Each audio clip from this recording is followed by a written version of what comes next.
Alrighty guys, so you guys get to see what I do at the salon. As you can see, her hair has some heat damage, and it also has a lot of her natural curl in it, and I'll be showing you what I do to straighten her hair carefully. So after I have shampooed her hair, I applied my leave-in conditioner, which was Matrix Hydration, and I applied the Super Skinny by Paul Mitchell on her hair while it was wet, because I like that serum because it cuts down on blow drying time and it adds a little sheen to the hair. And as you see, I'm sectioning her hair to detangle it. And the back of her hair is really natural. It's, as you start to get towards the front, is where she has more of the straighter ends.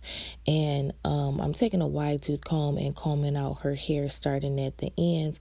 I know it looks like I'm being like super rough, but y'all just pray for me because I'm heavy-handed, needless to say, but I am as gentle as possible.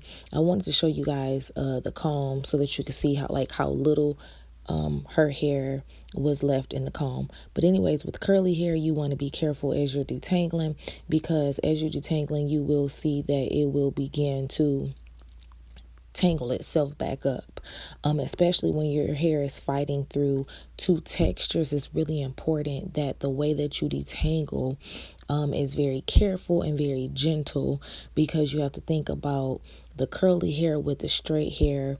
And that's how most times people's hair starts to look thinner when they have heat damage, because you got the curl, and once it hits the straight part, it's like it snaps as the C is forming to form the curl.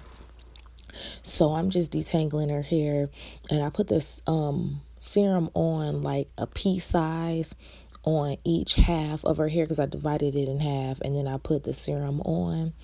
And her hair is really thick. We did cut a lot of it off because she did have some breakage, which I'll show you guys later. But she did have some breakage. So to get her hair back on a healthy start and to get rid of as much heat damage as possible without her losing a lot of length, we just decided to try a cute little bob. You know what I'm saying? She young, she want to be cute, she want to be fly. So that's what we decided on. And she predominantly wears her hair straight. So this is what we're doing. We're detangling it.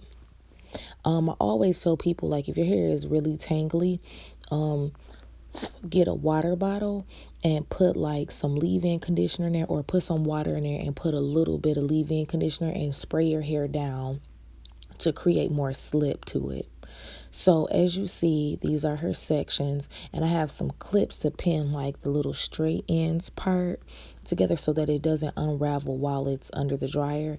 And I do this to all of my clients, especially like with curly hair, to make sure that their scalp is dry and that I knock out a lot of that moisture before I do blow dry, because hair is the most fragile when it is wet.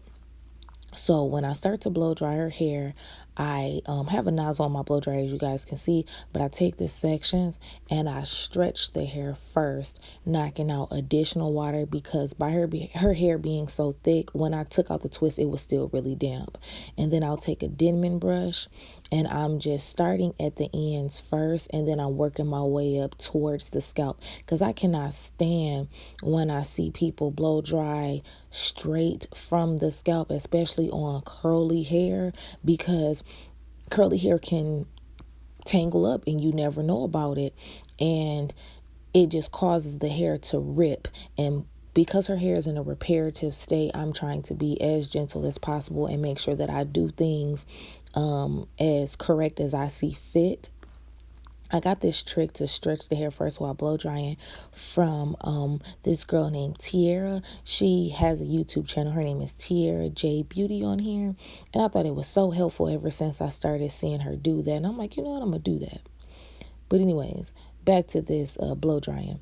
So I'm blow drying her hair in a downward motion, because I know that her hair, she wears her hair straight. She don't wear a curl or nothing. She wears it straight.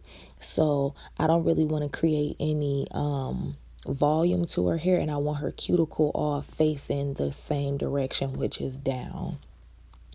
And as I'm getting like closer to the straighter parts, I'm really careful about that. And as you see, like, I would have used my fingers to detangle first. So with this brush, as y'all can see, I'm just showing you that there is no hair or little to no hair left in the brush after blow drying. Now I'm just straightening her hair with one pass, two at the root, and I'm using my FHI flat irons. I love these flat irons. Since I started doing hair, these are my go-to irons. It's like you can turn them down to a low setting and they still work. They are still the bomb, the bomb, the bomb. So I'm showing you guys a comparison between her straight hair that I just straightened and her side that I had blow dried. When you are blow drying, you have to remember that half the work is done by the blow dryer, so you don't have to apply as much heat and you don't have to do as much passes.